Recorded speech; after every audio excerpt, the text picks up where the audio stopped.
le partiture che piangono guariscono il male, e così le percosse che vanno a fondo delle viscere.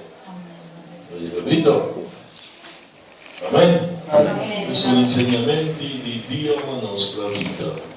Quindi quando tu stai portando la testimonianza, parli di Gesù e la persona ti ostacola, però ti ostacola perché tu parli di Gesù, non delle tue cose, tu devi portare la tua testimonianza avanti e sarà una percossa verso il tuo nemico, verso questa persona, che può darsi che andando in esse lisce nel proprio io si può buttare a testa in terra insieme a te, può glorificare il nome di Dio.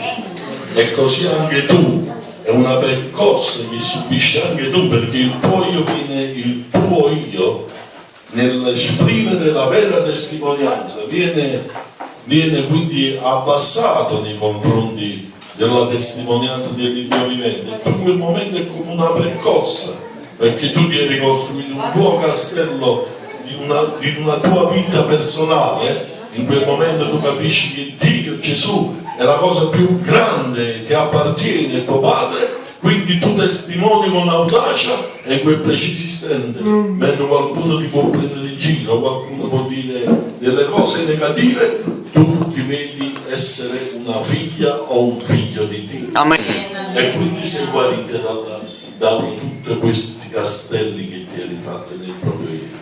Cioè non può dire, a Cristo ce lo dica, aprite al fratello Luca, non potete dire io a questo ci parlo, questo è facile, e quest'altro non gli parlo, questo mi fa paura e questo è dolce, questo è un professore, ci parla di sé e chiunque non abbiamo parlato dove Dio ci dà apertura di bocca, perché se Dio sta con noi come sta, nessuno starà contro di noi. Amen.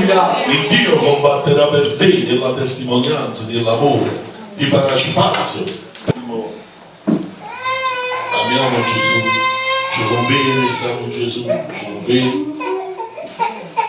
Prendete un attimo, seconda Samuele, capitolo 11. Seconda Samuele,